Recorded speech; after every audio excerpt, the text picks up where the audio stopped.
Hello, and welcome to another day in Plague Island. I hope everyone is doing okay in these difficult times and that you and your loved ones are healthy and safe. Thanks again to the Oxford Communist Corresponding Society for inviting me to give a talk. Today, I will be talking about a neglected and obscure part of Marx's theory, which is his theory of money capital, where Marx states that the relations of capital assume their most externalized and most fetish-like form. So we'll be ascending the pyramid to gaze into the baleful eye that we worship and which controls us, whereupon we may lose our rationality altogether. So this part of Marx's theory is neglected because he only starts talking about it in part 5 of volume 3 of his magnum opus. And the truth is that most people have bailed out before then. But the somewhat obscure corner of Marx's theory actually illuminates a more general property of his theory which has broader implications. And so I will point out some flaws or incompletenesses in Marx's theory. So you've been warned, some deep Marxology is coming up, and I will be criticizing the master in places. But as we're all locked down trying to avoid the plague, you might have nothing better to do and spiral down the rabbit hole with Marx and myself as we contemplate why the nature of money capital is like the square root of -1. Okay, let's begin. Engels tells us that Hegel's philosophy implies that all that is real in the sphere of human history becomes irrational in the process of time, is therefore irrational by its very destination, is tainted beforehand with irrationality, and in consequence, all that exists deserves to perish. Now, Engels didn't have the BBC or the British Labour Party in mind when he was writing those words. He had everything in mind. So this seems to be very gloomy prognosis. But the other side of the coin is that genuinely new things must pop up in human history all the time, and of necessity, other things must wither away too. Now, Marx, as a follower of Hegel, is committed to an ontology that admits irrational kinds that exist in reality and are essentially contradictory. Now, we all know what a logical contradiction is. It denotes an impossibility, like a square circle, or stating that both Socrates is mortal and Socrates is not mortal. But a dialectical contradiction is something different. A dialectical contradiction refers to the existence of a system with component parts where each part of the system attempts to control a particular property of the system in incompatible ways. And this isn't as complicated as it might sound. Let's imagine two teams in a game of tug of war that attempt to pull the rope in opposite directions. That's a dialectical contradiction. There's no logical contradiction here, but there is a single combined system with internal parts that are in conflict. I actually don't really like the phrase dialectical contradiction because it has too many syllables and I don't think it invokes the right image. And people do disagree about what it really is. So I'm going to use the term real contradiction instead. A real contradiction can happen in reality, but can't be represented in most systems of formal logic. And real contradictions are the cause of change and motion. So the rope pulls left and right in virtue of the real contradiction between the two competing teams. And a real contradiction denotes a logically possible situation, but the situation might ultimately be unstable and therefore transient on some timescale. Eventually it will perish. The game can't last forever. And Marx applies this Hegelian point of view to demonstrate that capitalism must perish from its real contradictions. Real contradictions such as perpetual class conflict between workers and capitalists over the production and distribution of the surplus. Emerging new social forms that work against the rule of private capital, such as worker co-ops, trade unionism, the tendency for capital to concentrate and therefore socialize property on larger and larger scales. All these kinds of real contradictions together imply that capitalism, on a historical timescale, is in the process of becoming something else, specifically a new mode of production that transcends those contradictions. Or so we hope. capitalism is an irrational system from the perspective of real possibilities immanent within and emerging from capitalism itself. This social game is going to come to an end too. Now, of course, real contradictions and logical contradictions are not in contradiction. They live quite happily together. And how they live together would take us too far afield. But one aspect which Hegel mentions in The Science of Logic is worth noting. He says that if we can express a scientific theory sufficiently rigorously and precisely and thereby discover some logical contradictions within it, then we've made progress, because the existence of a logical contradiction is a big clue that the theory has failed to capture or express an underlying real contradiction in the phenomenon, which is a cause of change over time. So the slogan could be, a logical contradiction in a theory implies a real contradiction in reality. And this heuristic is applied by master dialecticians. Whenever something doesn't quite make sense in thought, before assuming that our thinking is wrong, let's just make sure to double check whether it's reality itself that's wrong, not us. The real may be irrational. And in fact, Marx makes this kind of move quite often in his analysis of capitalism. And so in this talk, I'm going to look at one example of Marx doing just this. We're going to examine what Marx says about money capital and why Marx thinks it's an irrational commodity. So, what is money capital? And the quick answer is that it's capital in a money form. And when Marx talks about capital, he's really talking about a social practice in which money participates, and the practice has the purpose of getting more money, of making a profit. And money functions as capital when people use it, not merely as a means of exchange to buy things, but when it's used as a principal sum that is loaned to production for a period of time in exchange for an interest payment. And when money is used in this way, it becomes money capital. The aim isn't to spend the money, but to lend it to someone else and get more money back. Now, typically when you or I spend money, we don't expect to get it back. We've spent it. But when money capitalists or finance capitalists lend their money to finance some productive activity, they do expect to get their money back and get back some more. So who borrows this money? Simplifying a bit, it's the industrial capitalists who, as owners or managers of firms, borrow money capital to finance their production plans with the expectation of earning a profit in the market or profit of enterprise.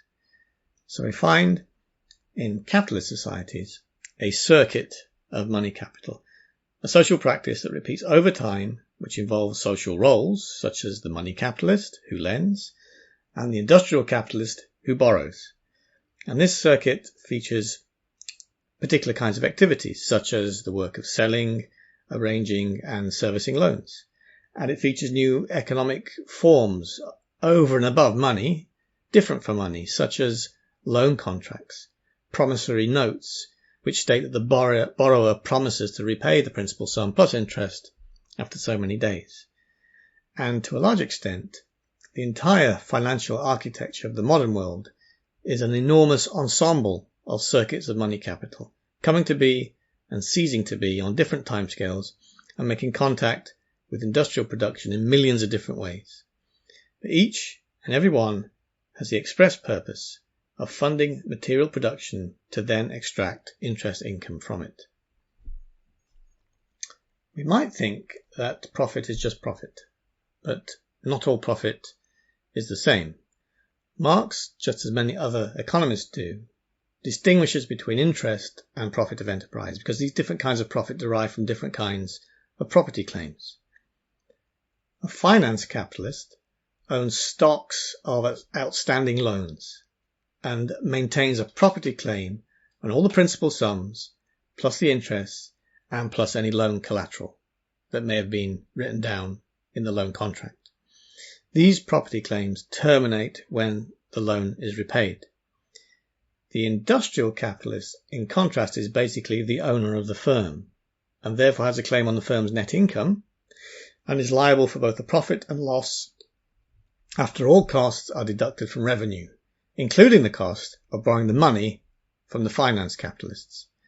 And the industrial capitalist property claim terminates when ownership is transferred to someone else, like they sell the firm, or the firm goes out of business and dissolves. So profit as interest and profit as profit of enterprise are importantly different. Now, money capital, as a sum of money, is rather strange. It's strange because it's bought and sold like a commodity, and it has a price, which we call the interest rate. Now, Marx, following the classical authors, held a rather simple view of what determines the interest rate.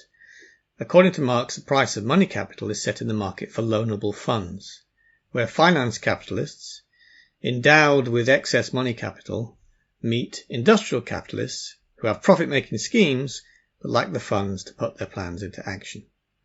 The industrial capitalists borrow the money capital, and the use of this money capital for the period itself costs money, which is the interest rate.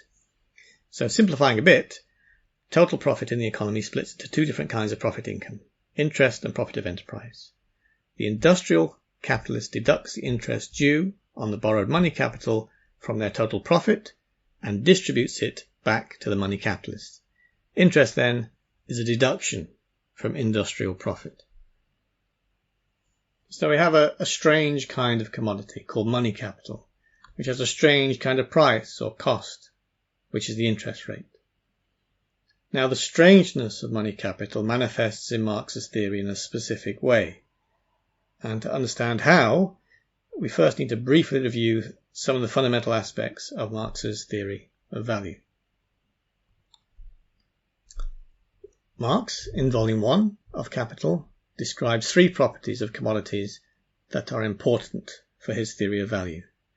First, a commodity is a use value, is a thing with utility, because it satisfies human wants of some sort or another. Second, a commodity has an exchange value, which is its price or rate of exchange with other commodities in the market. And third, a commodity has a labour value, which is the total quantity of labour supplied to produce one unit of it, and replace any means of production used up to produce it. And a labour value is a property of the current methods of production. That's the prevailing know-how and the technology to produce different things. And it denotes a quantity of abstract labour or homogeneous human labour, which basically denotes the working capabilities of the average person.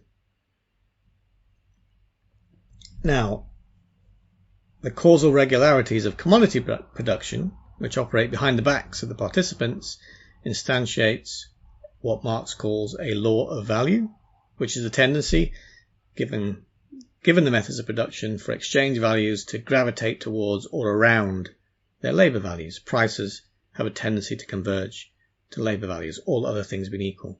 And the law of value distributes the available social labour to different branches of production according to market demand.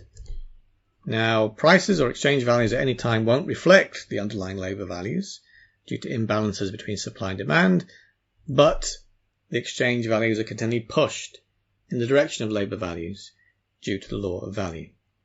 And of course, there are other counteracting tendencies that prevent this from fully empirically manifesting. So, that's brief, but Marx therefore states that exchange value represents or expresses abstract labour, much as the height of a mercury column, in virtue of the law of thermal expansion, refers to and measures ambient temperature. And although Marx mainly uses physical examples of commodities, he talks about wheat, silk, gold, tools, machinery, all that kind of stuff, he also uses non-physical examples, such as intangible services, like acting or clowning. So providing the service of clowning at a children's party equally has a use value, an exchange value, and a labour value. And without any sense of irony whatsoever, the labour of clowning transfers the labour value of used-up balloons to the entertaining output. It must do simply because in normal circumstances clowns need to pay for all their costs in order to make a decent living. So in the very briefest and simplest possible terms, in Marx's theory of value, the exchange value of a commodity refers to and is regulated by the cost of producing it in terms of labour resources, which is labour value. And so this is the first key to understanding Marx's theory of money capital. And the first key is the law of value, which states that prices are ultimately regulated by labour time. Let's turn now to the second key element to understand Marx's attitude to money capital. And we need to examine Marx's theory of surplus value. And to explain surplus value, I'll use a very simple example. Imagine an economy where at the start of the working day, there are two things. First, a large collection of means of production, and second, human labour power ready to go into action. And let's say that during the working day, workers use up all the means of production. And so at the end of the day, we have a large collection of newly produced commodities, which we'll call the gross product. And the gross product consists of two parts. First, the newly produced collection of means of production that entirely replaces what was just used up. And second, a net product, which is the collection of newly produced goods and services ready for consumption. So in this super simple example, society, every single day, uses up and replaces means of production and produces a net product, which is then consumed by the population. And let's assume no growth, so society just repeats like this, day in, day out, in a kind of dynamic, steady state.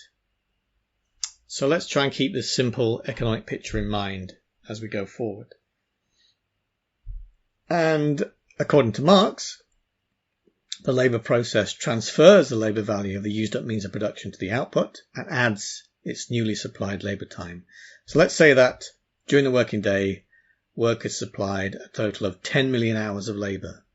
And that means the labour value of the gross product has two components.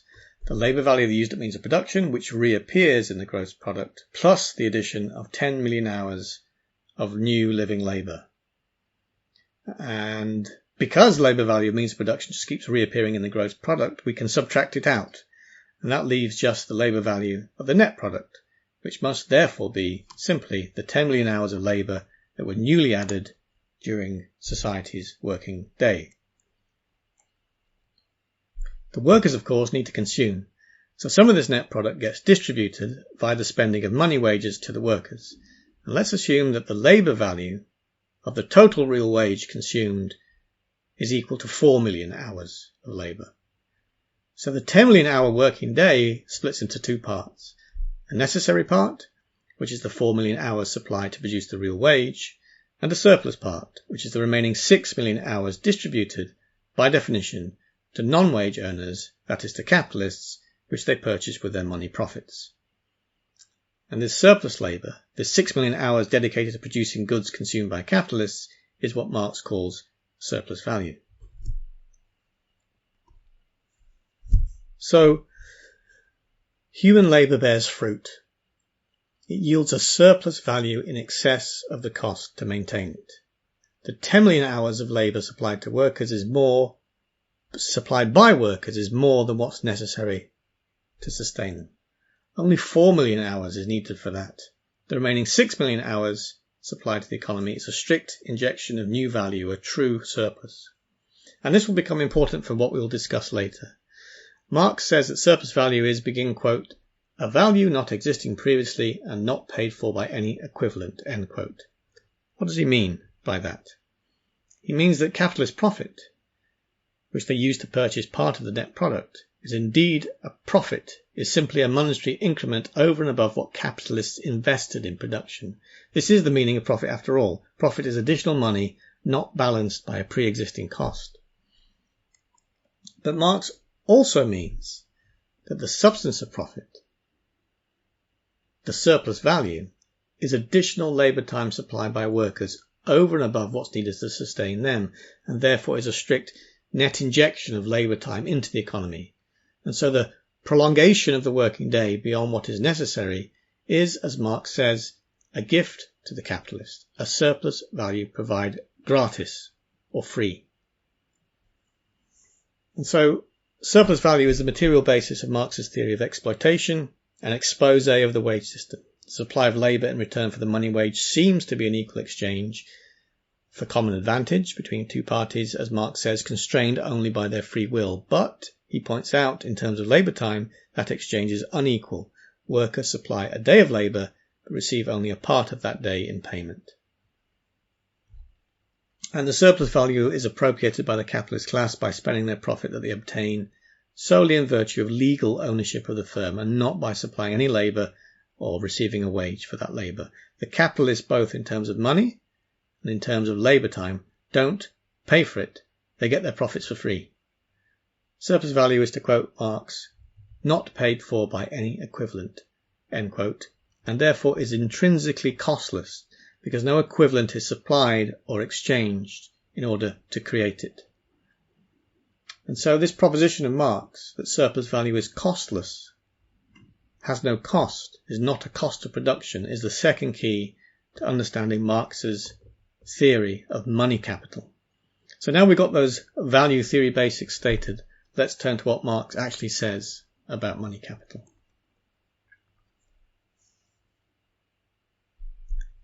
So as we mentioned, the strangest thing about money capital is that it's money that has turned into a commodity that can be bought and sold with a price.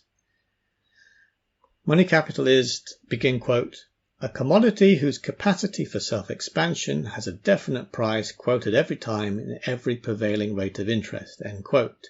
And so money capital has an exchange value. Now Marx calls money, not money capital, money, just money. He calls money the universal use value because it functions as a universal means of exchange and therefore it's useful to everybody. But money capital, which is different from money, has an additional use value over and above its utility as a means of exchange. And Marx says, begin quote, it is this use value of money as capital, this faculty of producing an average profit, which the money capitalist relinquishes to the industrial capitalist for the period during which he places the loaned capital at the latter's disposal, end quote. So money capital is useful to the industrial capitalist because they need it to fund new production and make a profit. But although money capital is both a use value and has an exchange value, and therefore has commodity-like properties, Marx is very clear that it's not a genuine commodity, but it's an odd or unusual commodity. And Marx offers three different but related reasons for excluding money capital from the class of commodities proper.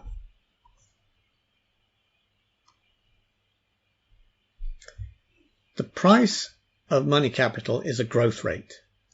So for example, an interest rate of 10% per annum represents the potential of a sum of money, let's say £100, to expand to £110 in 1 year. And Marx notes that a growth rate of money is a self-referential concept. He says, begin quote, capital manifests itself as capital through self-expansion. The surplus value or profit produced by it, its rate or magnitude, is measurable only by comparison with the value of the advanced capital, end quote. In contrast, the price of an ordinary commodity is defined in terms of non-price quantities, such as money cost per physical unit. So, for example, £2 per bushel of corn, 50p per bar of soap. In contrast, the price of money capital is entirely defined in terms of money value itself. For example, 10 pence per £1 of money capital. Money's in the numerator and denominator. So the price of money capital is a dimensionless ratio of two money magnitudes, and that's what we call the interest rate. And therefore, according to Marx, the price of money capital is, begin quote, purely abstract and a meaningless form, end quote. It only appears to be a proper price, but it's not. The price of an ordinary commodity denotes how much money needs to be spent to obtain some non-monetary things. But the price of money capital is self-referential and denotes how much money needs to be spent in order to obtain some money.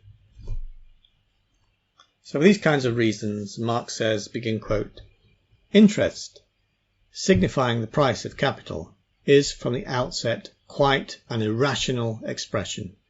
The commodity in question has a double value. First, a value, and then a price different from this value. End quote. Now, normally price represents an underlying labour value, an underlying real cost of producing some commodity. But as Marx goes on to say, begin quote, money capital is nothing but a sum of money. How then can a sum of value have a price besides its own price, besides the price expressed in its own money form? End quote. Because there's the sum of money capital, which is a sum of money, and then there's the price of it, which is another sum of money.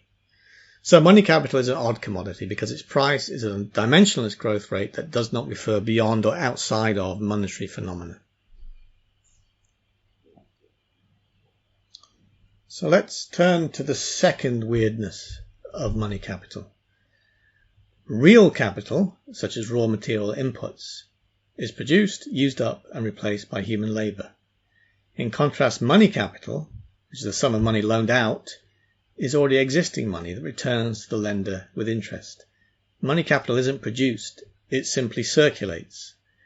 So loanable capital does not have a labour cost of producing it, and therefore doesn't have a labour value. It therefore follows that the price of money capital, the interest rate, is purely monetary or purely nominal, since there's no underlying real cost of production that its price could refer to. Marx says, begin quote, if we want to call interest the price of money capital, then it is an irrational form of price, quite at variance with the conception of the price of commodities. The price is here reduced to its purely abstract and meaningless form. End quote. So, the price of a normal commodity denotes a labour value, whereas the price of money capital does not have a corresponding labour cost to refer to. Another quote from Marx, begin. Price, after all, is the labour value of a commodity. A price which differs from labour value in quality is an absurd contradiction. End quote. So, money capital is odd because it has a use value and an exchange value, but not a labour value.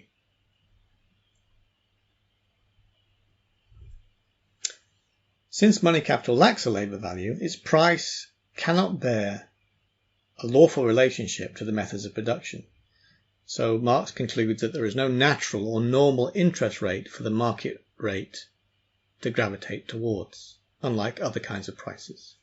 Marx says, begin quote, the average rate of interest prevailing in a certain country, as distinct from the continually fluctuating market rates, cannot be determined by any law. In this sphere, there is no such thing as a natural rate of interest in the sense in which economists speak of a natural rate of profit and a natural rate of wages. End quote.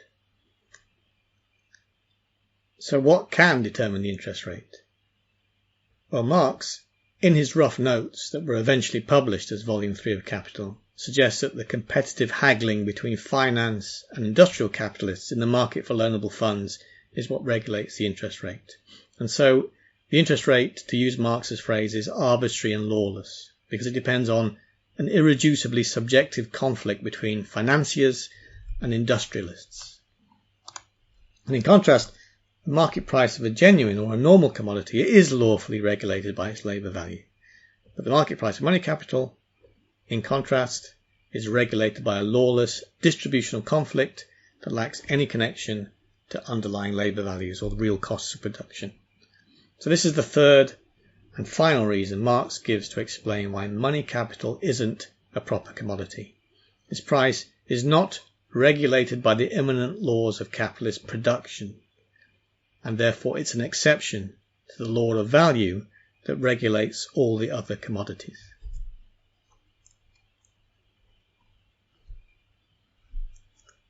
So money capital is an irrational commodity, not a real commodity, because its price is purely nominal, self-referential growth rate that fluctuates according to a distributional intra-class conflict that is arbitrary and lawless. Money capital has the form of a commodity but lacks its substance. its price isn't regulated by any underlying labour value. Now, Marx's depiction of the irrationality of money capital seems really quite rational. But let's dig a bit deeper and examine each one of Marx's claims in turn. Let's take another look. So the first claim. Marx argues that the price of money capital is unusually self-referential because it refers to the growth rate of money. But if we look at it another way, the interest rate denotes the unit cost of the commodity just like any other price. For example, let's consider 1 kilo of butter that costs £5 to buy. Its price is expressed in units of monetary cost, which is £5, per unit of a commodity, which in this case is 1 kilo of butter, and therefore has dimensions money cost per unit of the commodity. Now let's consider a loan of 1 month maturity offered in the capital market, market for loanable funds, at 5% interest.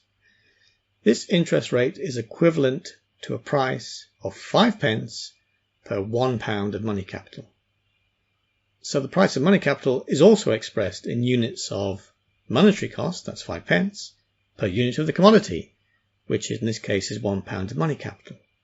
And it conforms to the same dimensional form of an ordinary price. Just so happens that in the case of money capital, the numerator and denominator are of the same type. And so its price may also be conveniently expressed as a dimensionless interest rate, which is what we typically do. And we should also point out the numerator and denominator are not the same kind of thing. Money capital isn't money. It's different from money. It's loanable money, and loans have a duration. They have additional material properties. Actual capital markets offer a range of money capital commodities at different prices that reflect the term structure of interest rates. For example, 5p per £1 loan for 1 month, 7p per £1 loan for 6 months. And in all cases, the interest rate denotes the cost of purchasing quantities of money capital for different loan periods in the capital market. So the fact that the price of money capital is normally expressed as an interest rate doesn't imply it's essentially self-referential or essentially unusual. The interest rate simply denotes the price of a commodity that we happen to measure in quantities of the same unit of account that we also use for prices. Okay, let's turn to Marx's second argument, that money capital lacks a labour value.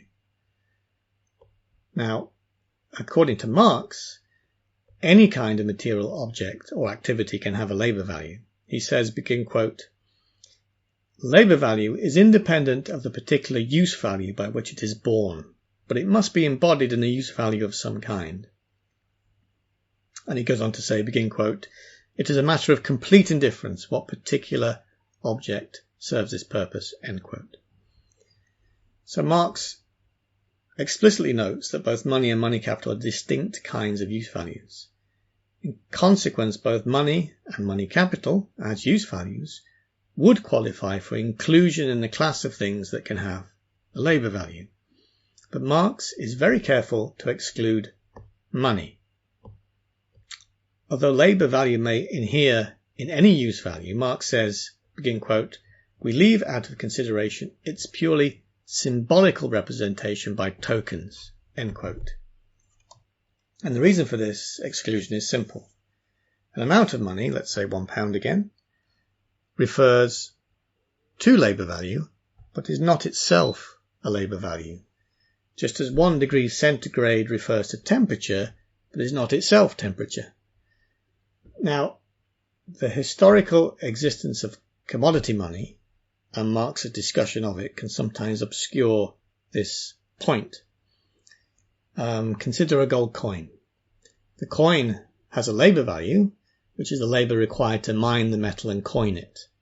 But the coin's nominal value, stamped on its surface, is a symbolic quantity that lacks any necessary connection to the money value or labour value of the gold that bears that representation. Some interpreters of Marx think he only viewed money as a commodity, such as gold, that this is not the case at all. For example, Marx writes, begin quote, "Of the separation of name and substance, nominal weight and real weight, that begins as soon as coins are debased during circulation, such that the function of gold as coin becomes completely independent of the metallic value of that gold," end quote. So we have to distinguish money in the sense of a nominal or symbolic representation of economic value, a unit of account, such as £1, from money in the sense of the physical bearer of that representation, such as ounces of gold, paper bills, bytes of memory in a computer, and so on. The representation and its vehicle are materially conjoined, but they're functionally distinct. And Marx's point is that money, in the sense of a nominal unit of account, is not a labour value, but is a purely symbolic representation of a labour value. Now this can get quite confusing. So to avoid it, I'll use the term money to refer to the unit of account, the symbolic representation that lacks any intrinsic cost of production or labour value. So money then can't have a labour value, and that's pretty clear now. But does the exclusion of money on these grounds also apply to the different commodity, which is money capital? The exclusion, Marx's exclusion, certainly applies to a quantity of money capital, which is a sum of money. For example, £1,000 of loan capital, because that quantity is a purely symbolic representation of economic value. But the exclusion doesn't apply to the commodity money capital, which is produced by a whole complex of activities. For example, loan arranging, loan servicing, accounting for and tracking repayments, loan enforcement, and so on. And there are additional social representations, such as promissory notes, loan contracts, and so on, that are entirely distinct and not reducible to a quantity of money. Since money capital is a use value, and any kind of thing or service can have a labour value, including presumably the activity of supplying money capital to the production required to bring loans to the market, then money capital can't be excluded from the class of commodities with a labour value for the same reasons that we can exclude money itself. Actually, Marx is aware of this. So what labour value could money capital have? What labour must be supplied to produce it ready for sale in the market? In the hyper-financialized capitalist economies of today, a significant share of the total working day is devoted to the administrative work of lending out money capital. There's a production of a bewildering array of different kinds of loan agreements, which all serve to instantiate new circuits of capital accumulation, and they all incur a real cost of production, and that's the activities of workers employed in financial enterprises who do the work of arranging and servicing loans. Now, Marx, depending on your favourite interpretation, classifies this labour as unproductive. Unproductive in the sense that they are costs incurred due to the specific social character of capitalist production.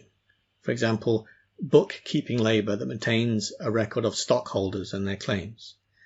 Or unproductive in the sense they're incidental costs incurred due to the circulation of commodities rather than their production, such as the work of marketing and sales and so forth.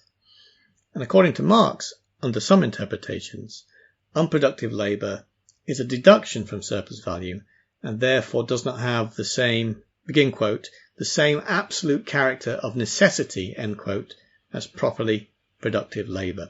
It's the kind of labour that's not really technically necessary to do. But the truth is that Marx's distinction between productive and unproductive labour is either unclear or it's not fully elaborated, as many people have pointed out. So, for our purposes, and to keep things simple, let's entirely avoid this interpretative issue in Marxology and simply assume that the supply of money capital incurs zero direct labour costs. That means that no labour, we'll assume that no labour is supplied to administer the circuit of money capital. We're going to assume that the commodity money capital has no direct production costs whatsoever. Nonetheless, there is a real cost of a kind that is incurred to supply money capital, even when we make this simple assumption. Finance capitalists don't lend out their money capital unless part of the working day is devoted to producing goods for their consumption. The necessaries and luxuries of life are a necessary condition for the supply of money capital. For example, Marx writes, begin quote, "If an untowardly large section of capitalists were to convert their capital into money capital, the result would be a frightful depreciation of money capital and a frightful fall in the rate of interest. Many would at once face the impossibility of living on their interest and would hence be compelled to reconvert into industrial capitalists." End quote. Finance capitalists, in fact capitalists in general, can't live on air. The reproduction of the class of people who own and supply money capital incurs labour costs. Marx is very clear that human labour is a commodity and has a real cost of production which is equal to the labour value of the real wage. So on the face of it, the commodity money capital has a real cost which is equal to the labour value of the consumption goods that allow money capitalists to live on their interest. Now Marx doesn't think this because he says that the price of money capital, the interest rate, is purely nominal and the commodity money capital lacks an underlying labour value. But if we look at it a different way, the commodity money capital is never supplied for free, and therefore a possible candidate for the labour value of money capital is the labour supplied to reproduce the class of finance capitalists. Okay, let's turn to Marx's third claim, that the interest rate is lawless and belongs to the realm of accident because it's regulated by a distributional conflict rather than objective conditions of production. Marx is obviously right to say that the interest rate is not fixed by the technical methods of production, but a distributional conflict doesn't have to be lawless. Marx himself predicates his theory of surplus value on just such a distributional conflict, which is the split of the working day into necessary and surplus parts, where that split depends on the labour value of labour power, which is labour time supplied to produce the real wage. And of course Marx recognises that the real wage, its scale and its composition isn't fixed by any techniques of production. He says, begin quote, "In contradistinction, therefore, to the case of other commodities, there enters into the determination of the value of labour power a historical and moral element." End quote. This distributional conflict between workers and capitalists forms part of the historical and moral element that determines the size of the wage. But Marx doesn't classify the wage rate as lawless, and neither does he consider the foundation of his theory of surplus value to be arbitrary, or accidental, or capricious. Instead, Marx emphasizes that labour power is a full-blown, normal commodity with a labour value and an exchange value. So if Marx applied the same standard of classification to the causes of the interest rate, specifically the historically formed consumption claims of money capitalists, then he would not, and we should not, classify the interest rate as lawless. Class struggle determines both the size and composition of the real wage and the size and composition of the capitalist consumption bundle. The split of the working day into necessary and surplus parts is definitely not determined by the objective conditions of production, and the commodities labour power and money capital are not brought to market unless their sellers are remunerated. But although Marx is willing to grant that labour power is a commodity with a labour value, and therefore that the money wage isn't lawless or arbitrary, Marx is unwilling to grant that money capital is a proper commodity, or that its price could also lawfully represent an underlying labour value. Okay, deep into it. So let's sum up so far. Marx says that money capital isn't really a proper commodity, but an oddity. But in terms of the logic of his own theory of value, there is a case to be made to come to the opposite conclusion.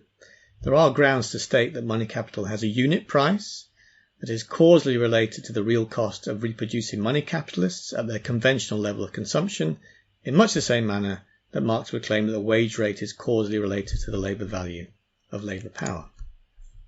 And on this basis, money capital has a use value, an exchange value, and a labour value, and therefore has all the properties of a fully fledged proper commodity. So why does Marx insist on the irrationality of money capital? And now I think we can start to get to the very root of the issue. Marx's theory of surplus value splits the working day into necessary and surplus parts. Interest, which is a component of capitalist profit, is a claim on the surplus labour supplied by workers. In consequence, although capitalist consumption goods do have a labour value, since they require labour to produce them, this labour itself does not constitute a cost of production, because the labour was provided for free and without cost, as a surplus or net injection of labour time into the economy. And this is also why Marx views the consumption of surplus labour on the part of capitalists as unproductive consumption. He says, begin quote, "The commodities the capitalist buys for his private consumption are not consumed productively. They do not become factors of capital," end quote. And he couldn't be clearer about that.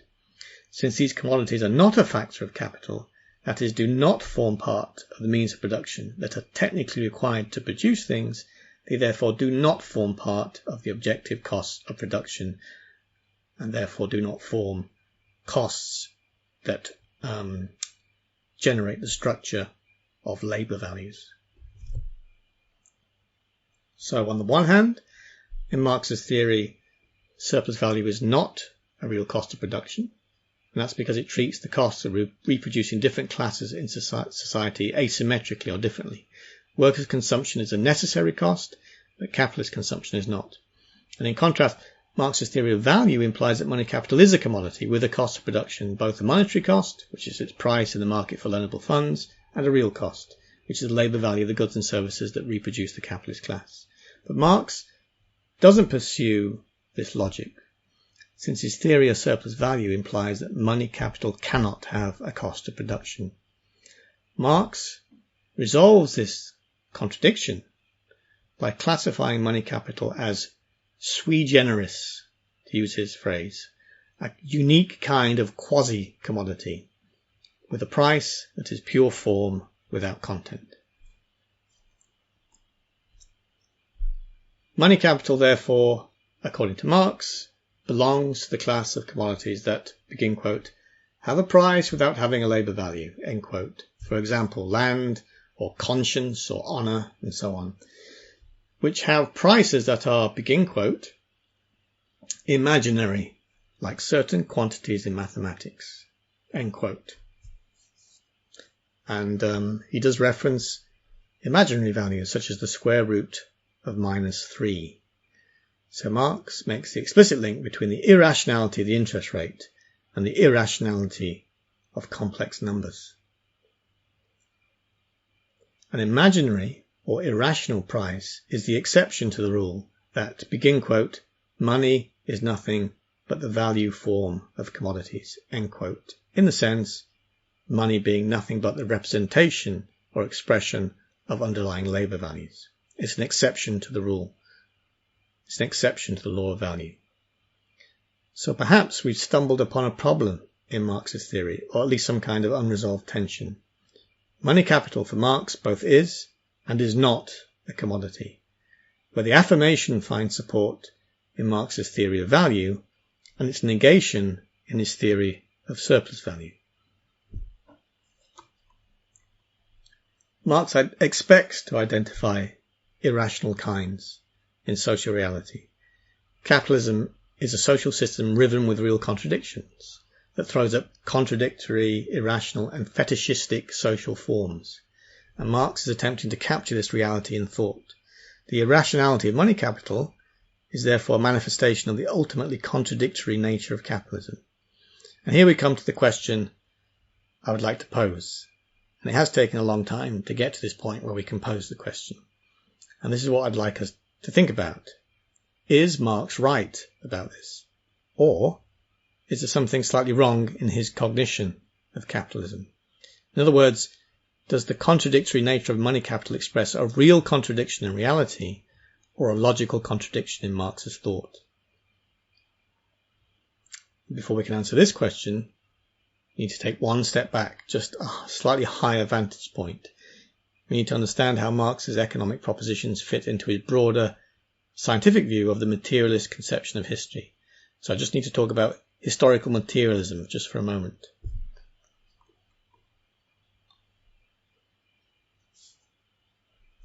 Historical materialism is Engels' shorthand for the materialist conception of history, which aspires to explain the succession of kinds of societies in human history in terms of a recurring real contradiction between what people can technically achieve, what their causal powers enable them to do when they work, and the economic and political organization of that work.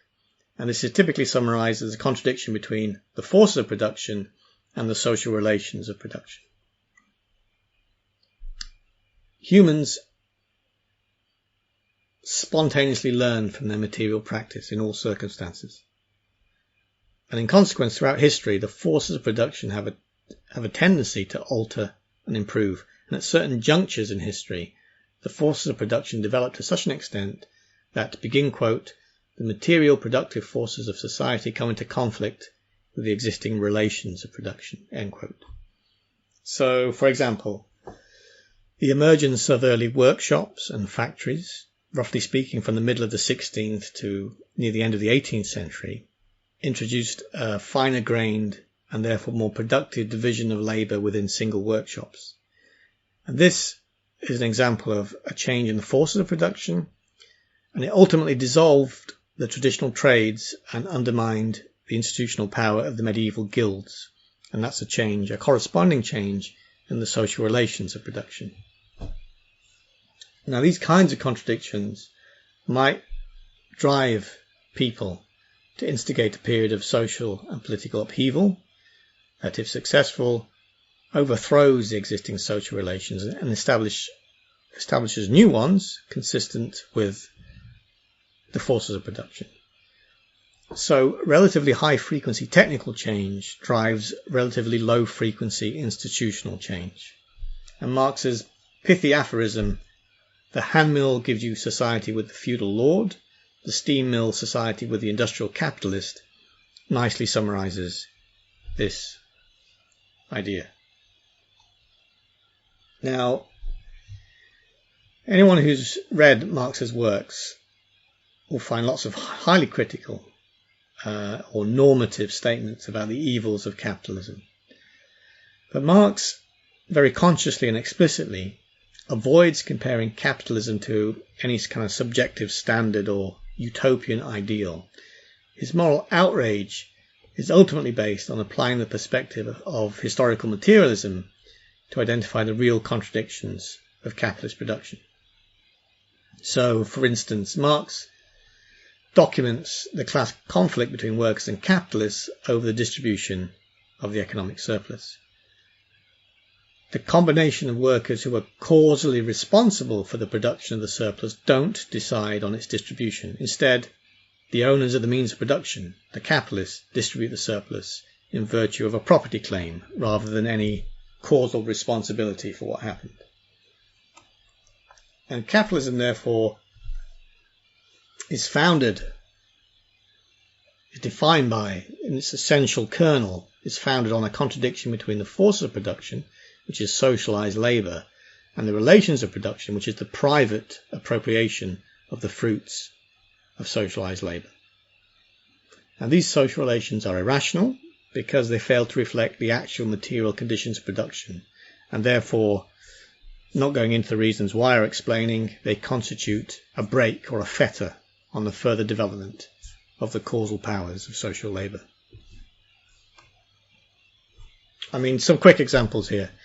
Marx argues that capitalist exploitation causes unnecessary and irregular economic crises, such as interruptions of production due to falls in profitability, financial crashes due to the inability to realise the value of fictitious capital due to over-accumulation of capital in few hands. And he also speaks of the unfreedom and relative poverty of the workers, which prevents the full realisation of their human capacities and powers. And at the same time, he explains that the real possibilities immanent within capitalism itself indicate that these kinds of contradictions can be overcome and abolished.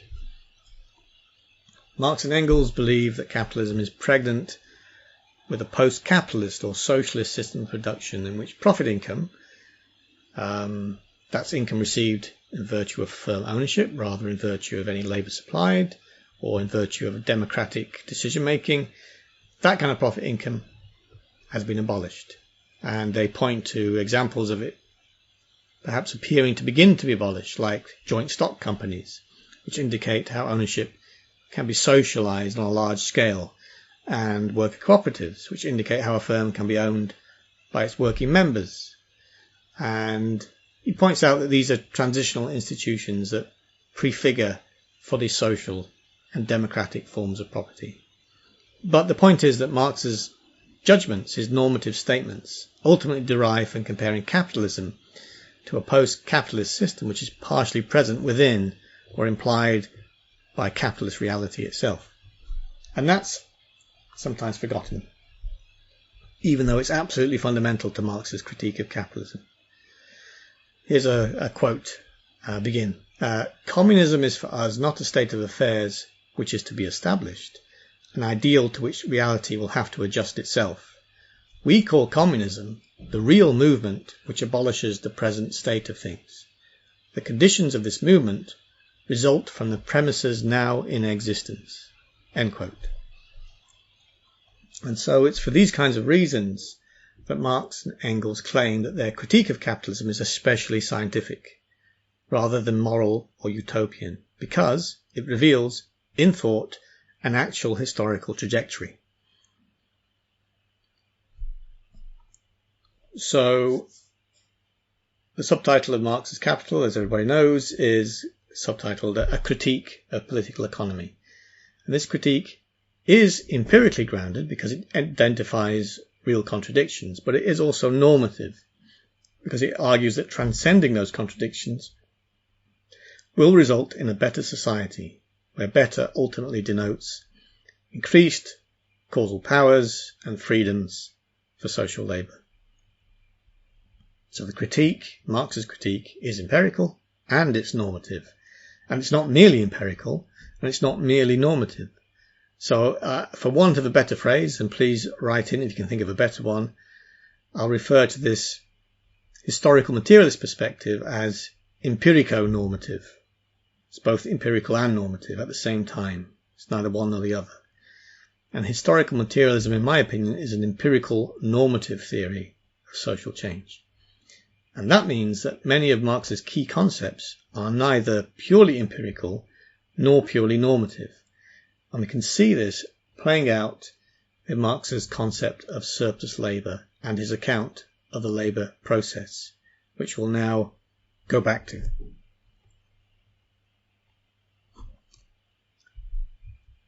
Let's go back to Marx's splitting of the working day into two parts.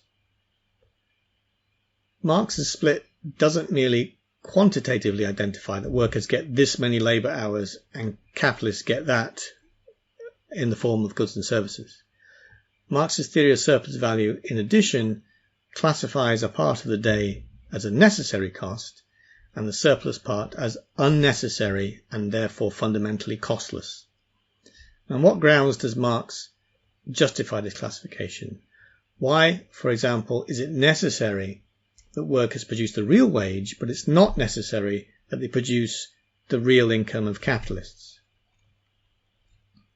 And Marx is very clear about why when he first introduces the split in Volume 1 of Capital. He's really, really clear about it. He argues that the real wage is necessary because in any viable economic system, the labour force must reproduce itself.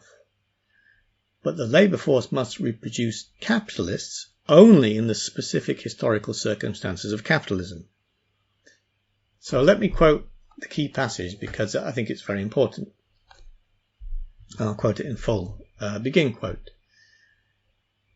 That portion of the working day, then, during which this reproduction of labour power takes place, I call necessary labour time, and the labour expended during that time I call necessary labour. Necessary as regards the labourer, because independent of the particular social form of his labour. Necessary as regards capital and the world of capitalists, because on the continued existence of the labourer depends their existence also. During the second period of the labour process, that in which his labour is no longer necessary labour, the workman, it is true, labours, expends labour power, but his labour, being no longer necessary labour, he creates no value for himself. He creates surplus value, which, for the capitalist, has all the charms of the creation out of nothing.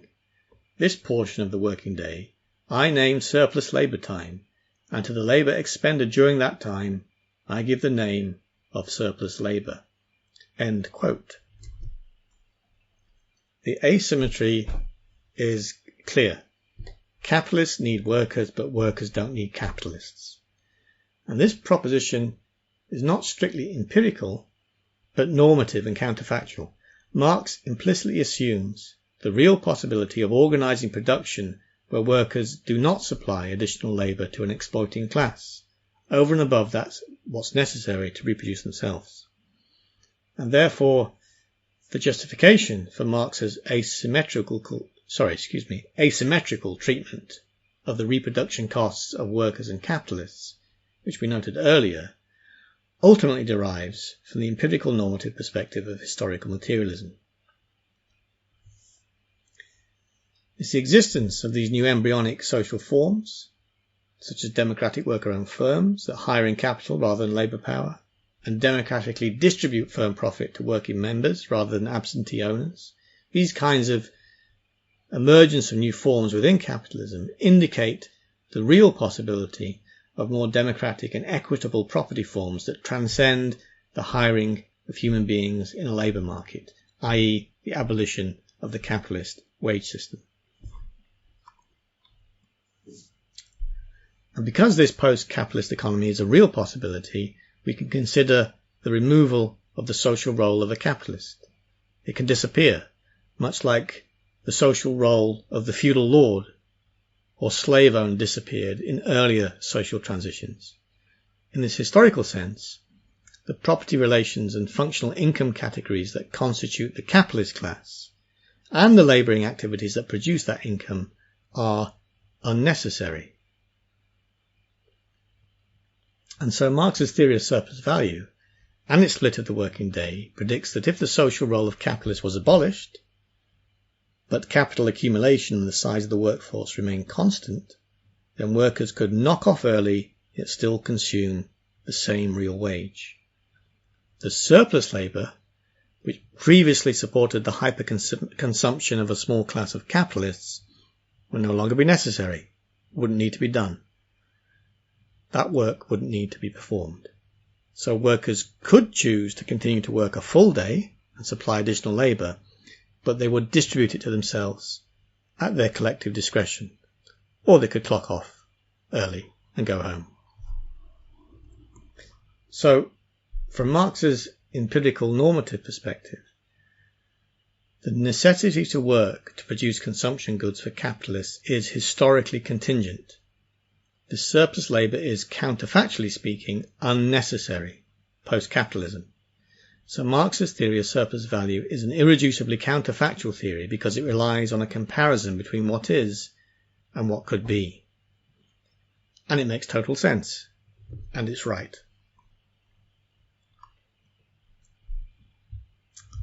So Marx's theory of surplus value completely rejects the cost logic implied by capitalist social relations of production. But let's switch perspectives once again. Let's now contrast Marx's empirical normative account of the labour process with a strictly empirical or factual account, which takes the cost logic of capitalist social relations as simply an empirical given.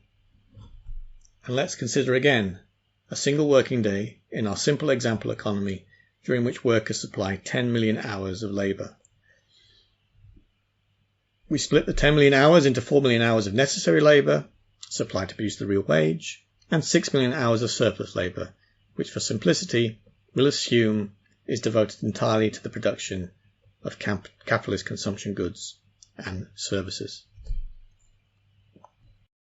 A necessary condition for the reproduction of capitalist social relations is that capitalists receive surplus labour in the form of their real income. In consequence, in the actual circumstances of capitalist production, rather than the counterfactual circumstances that could prevail post-capitalism, the real wage is not produced after 4 million hours of labour.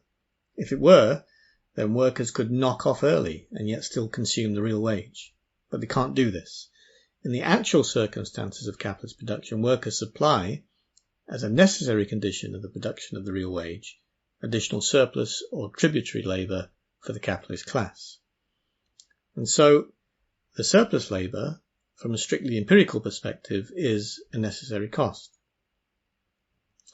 And so, as an empirical fact, workers supply the whole working day of 10 million hours in order to receive the real wage and reproduce themselves.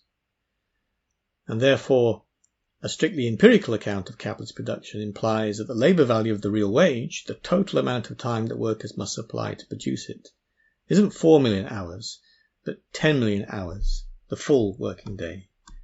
And this makes total sense, and it's right. In contrast, Marx's empirical normative account implies that the labour value of the real wage is only 4 million hours, which is the total labour that would need to be supplied to reproduce the real wage in circumstances without capitalist exploitation and where capitalists didn't exist. So, clearly, different theoretical choices about what we classify as necessary costs of production generate quantitatively different measures of the labour value of commodities, including commodity bundles such as the real wage. So what should we do? Should we consider the surplus labour supplied to capitalists as a real cost of production, or should we not?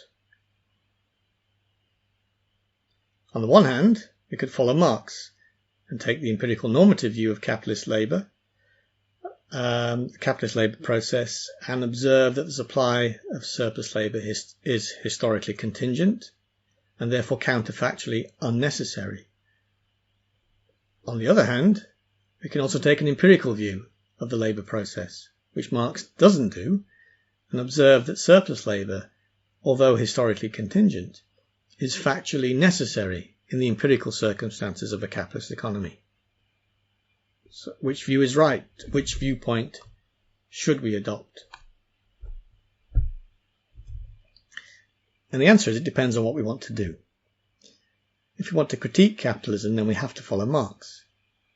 This means that we don't include surplus labour as a cost of production, and we use the counterfactual definition of labour values that reveals to what extent capitalists exploit workers, and to what extent workers give their time for free in order to supply tribute to the owners of capital.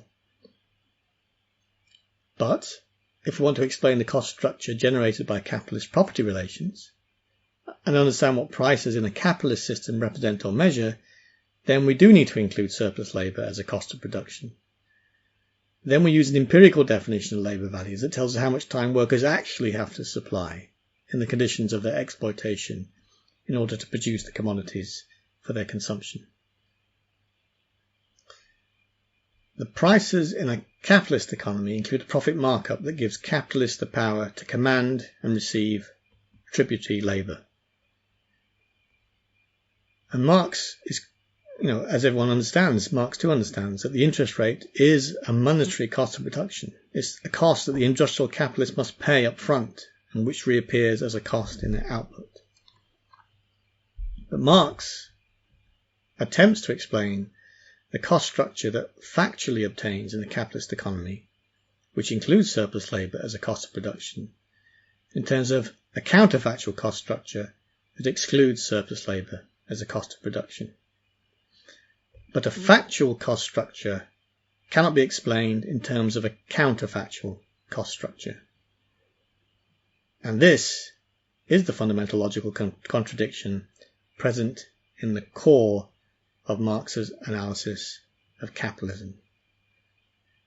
We've reduced these tensions in his theory, which manifest as an irrationality of money capital, to a claimed fundamental contradiction in the way Marx understands capitalism. He compares a factual cost structure in terms of a counterfactual cost structure.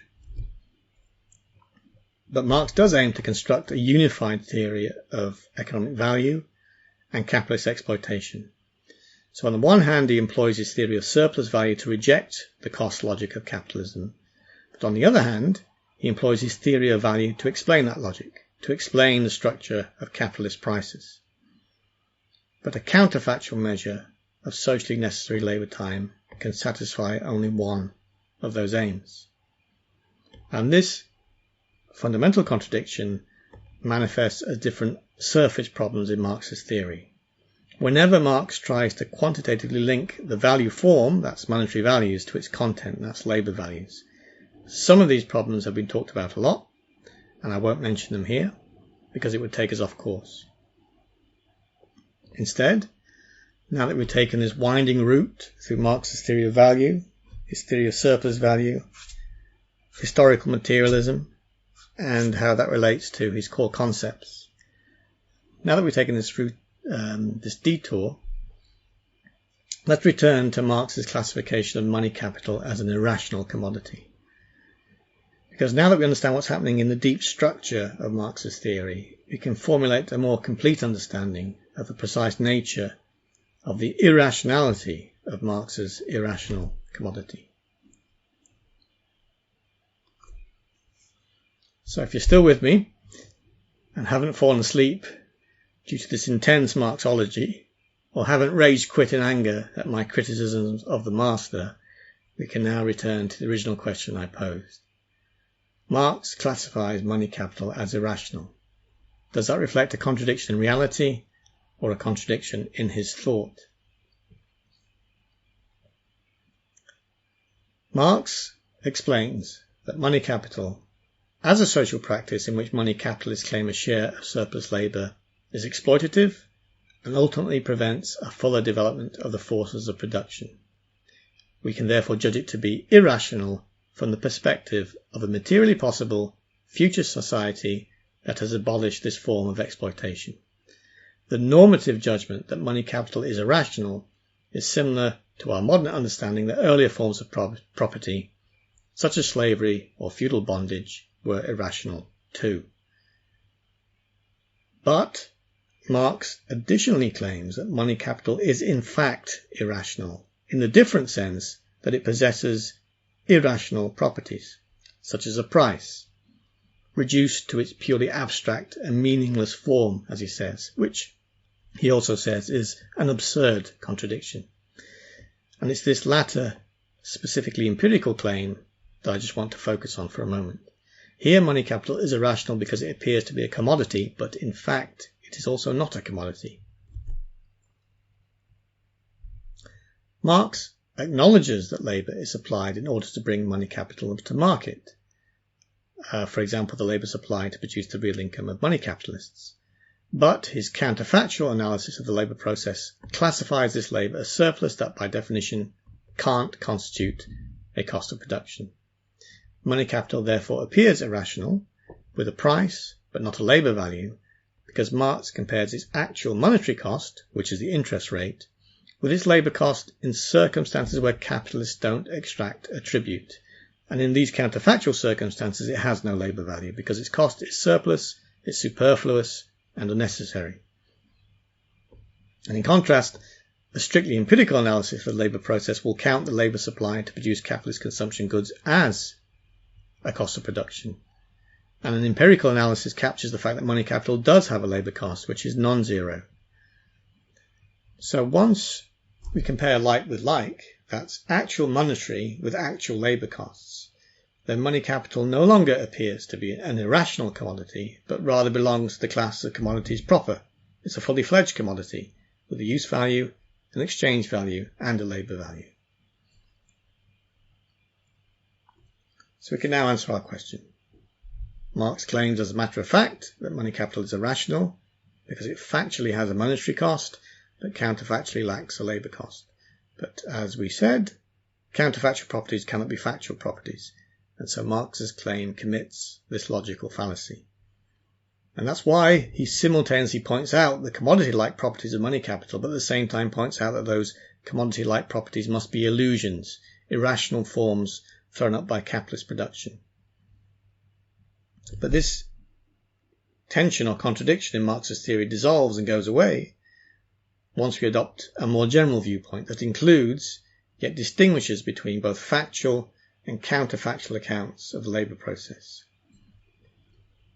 The theory of surplus value, which explains the phenomenon of capitalist exploitation, does require Marx's empirical normative perspective that views the reproduction of the capitalist class as historically contingent and therefore unnecessary.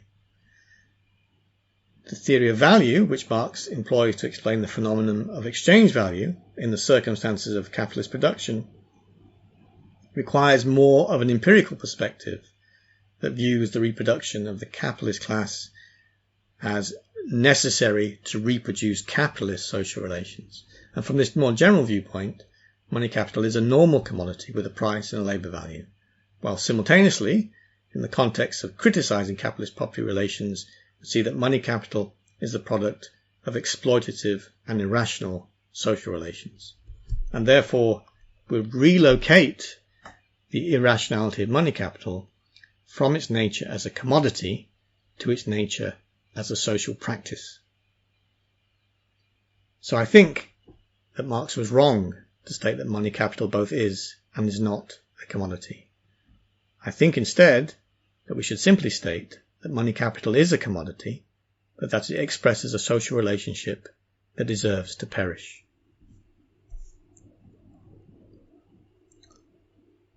Okay, let's come to a close, and I'll try and sum up.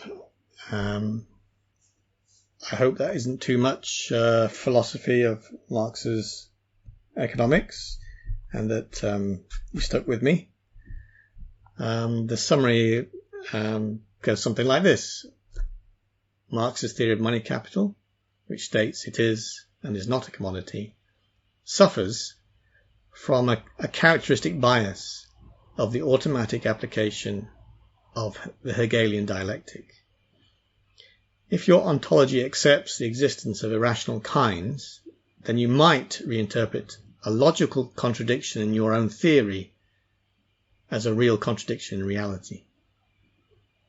And Marx's designation of money capital as irrational ultimately derives from a fundamental logical contradiction in his theory, which is his attempt to explain a factual cost structure predicated on capitalist social relations in terms of a counterfactual cost structure predicated on the abolition of those relations.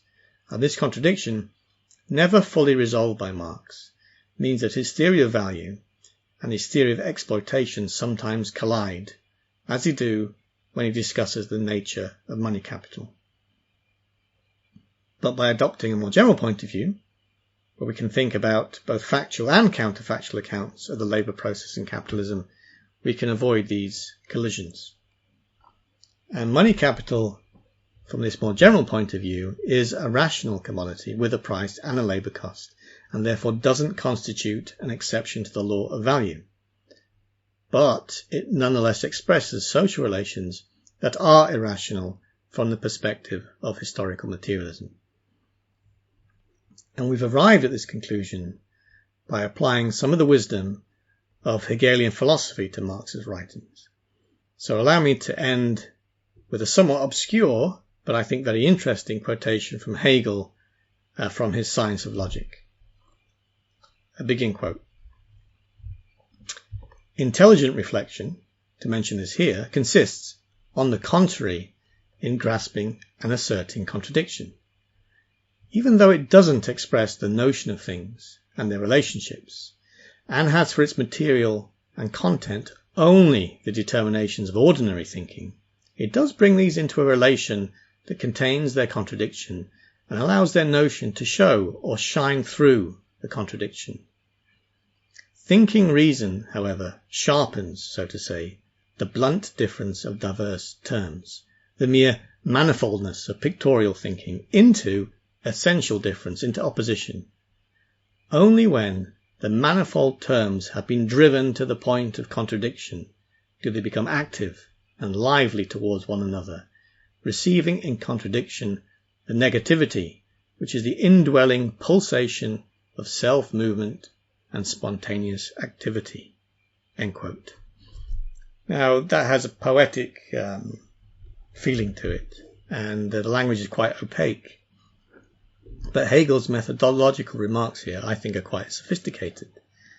What he's saying is that partisans of dialectical materialism should pay even closer attention to logical contradictions at the level of ordinary thinking for the reasons he gives. To make theoretical progress, we need to compress the manifold terms of a complex theory into essential logical contradictions. We need to find the logical contradictions in theories. And this reduction to a logical contradiction can reveal a glimpse of an underlying process of change that the theory has failed to adequately reflect. And so, the self-movement and spontaneous activity, or process of change, not fully and adequately reflected by Marx, is the historically contested and changing definition of what should and should not constitute the necessary costs of production in human society. It's contested. And Marx employs a single definition of necessary cost. But a theory with sufficient representational capacity to adequately reflect this historical process needs to include contested and therefore multiple definitions. Marx doesn't quite achieve that, and therefore his theoretical system does contain difficulties once we drive his concepts to the point of contradiction, logical contradiction. So our discussion of money capital today is just one of those difficulties and the least known. There are other more famous controversies in Marx's theory that are generated by the same underlying contradiction, and maybe there'll be an opportunity to discuss those in the future. But for now, we can conclude in a satisfyingly paradoxical and dialectical way that Marx's irrational commodity is both rational and irrational, both coming to be and ceasing to be, much like everything in history.